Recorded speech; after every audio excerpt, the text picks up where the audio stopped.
سردیوں کے دن تھے اور بندر میاں بھی گھوم پھر رہے تھے کہ اچانک انہیں ایک مانوس سی آواز سنائی دی۔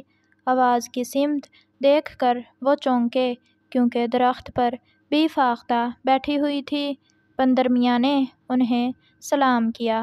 انہوں نے جواب دیتے ہوئے پوچھا، ارے بندر میاں، تم یہ شہر میں کیا کر رہے ہو؟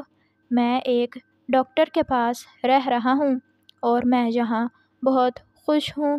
آزادی چھوڑ کر غلامی میں خوش ہو؟ ارے بندر میاں، یہ تم نے کیا بات کر دی؟ آپ بھی شہر میں ہیں، اس کا مطلب کہ آپ بھی غلامی میں ہیں۔ بندر میاں نے کہا، شہر میں رہنا غلامی نہیں ہے، میں تو جنگل سے اپنے عزیزوں سے ملنے شہر آتی ہوں اور اپنی مرضی سے واپس جنگل چلی جاتی ہوں۔ اپنی مرضی کی مالک ہوں، جب دل چاہے کہیں بھی آ جا سکتی ہوں۔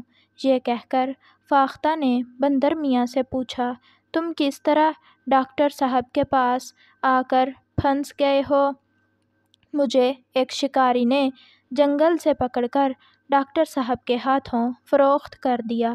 اب میں یہاں بہت خوش ہوں، بڑے مزے سے رہتا ہوں، بے فکری سے گھومتا پھرتا ہوں، ڈاکٹر صاحب کی خدمت کرتا ہوں، ان کو دوائی تیار کرانے میں مدد کرتا ہوں، ان کے ساتھ رہ کر میں بھی ایک ڈاکٹر بن گیا ہوں۔ کیا شہر کی آب و ہوا اور جنگل کی آب و ہوا آپس میں مقابلہ کر سکتی ہیں؟ ہر وقت دم گھٹتا محسوس ہوتا ہے، باسی اور گلی سڑی چیزیں کھانے کو ملتی ہیں۔ بی فاختہ نے کہا، یہ بات آپ کی درست ہے کہ جنگل کی آب و ہوا اور شہر کی آب و ہوا میں بہت فرق ہے۔ ڈاکٹر صاحب کے دواخانے کے باہر اگر درخت اور گھاس نہ ہوتی تو میں بھی یہاں رہ کر بور ہو جاتا اور بھاگنے کی کوشش کرتا۔ آپ سے ملاقات ہونے پر مجھے جنگل یاد آ گیا ہے۔ ایک دن میں ضرور موقع ملتے ہی جنگل کی طرف فرار ہو جاؤں گا اور پھر کبھی پلٹ کر شہر نہیں آؤں گا، بندر میاں نے کہا۔ اور ایک دن بندر میاں فرار ہو کر جنگل آ گئے۔ جنگل میں آ کر بندر میاں کو بہت سکون ملا۔ ان کی واپسی پر سب جانور خوش تھے اور انہیں مبارکبادیاں دے رہے تھے۔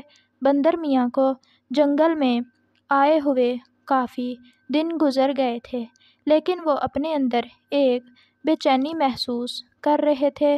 وہ جنگل کے جانوروں میں خود کو نمایاں دیکھنا چاہتے تھے تاکہ جانوروں کو احساس ہو جائے کہ انہوں نے جنگل سے باہر رہ کر بہت کچھ سیکھا ہے۔ اور ایک دن بیٹھے بٹھائے بندر میاں کو خیال آیا کہ کیوں نہ وہ جنگل میں ڈاکٹری کا کام شروع کر دیں۔ اس کام سے وہ جانوروں میں نمایاں ہو جائے گا اور ہر کوئی اس کی عزت بھی کرے گا۔ بندر میاں نے یہ خیال آتے ہی اس منصوبے پر عمل کرنا شروع کر دیا اور جنگل سے جڑی بوٹیاں اکٹھی کر کے دوائیاں بنا لیں اور اپنا دواخانہ کھول لیا۔ بھالو میاں ان کے سب سے پہلے مریض تھے کیونکہ انہیں دانتوں کی بہت زیادہ تکلیف تھی۔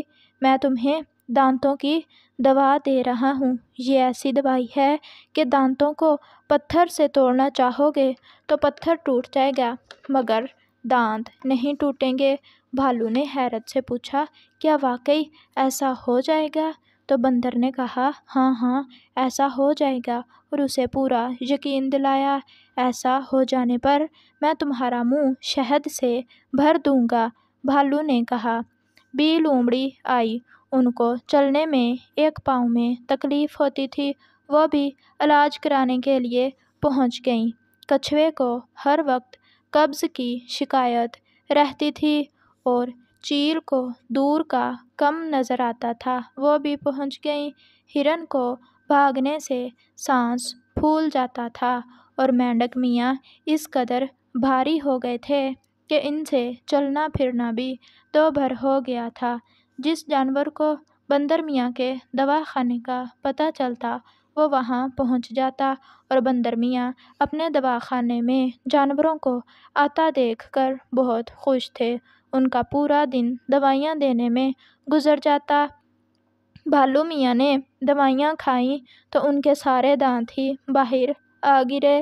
بی لومڑی صبح سو کر اٹھی اور خوراک کی تلاش میں نکلنا چاہا تو پوری طاقت لگانے پر بھی وہ اٹھ نہ سکی، اور کچھوے میاں دوائی کھا کر پوری رات پریشان رہے، اور صبح اٹھنے پر جب چیل نے آنکھ کھول کر دیکھنا چاہا تو اندھیرے کے سوا انہیں کچھ نظر نہ آیا، جبکہ دوسری آنکھ سے بھی دھندلا نظر آ رہا تھا۔ اور بی ہرن دوائیاں کھا کر ایسا سوئیں کہ صبح خرگوش میاں کے اٹھانے پر بھی اٹھ نہ سکی۔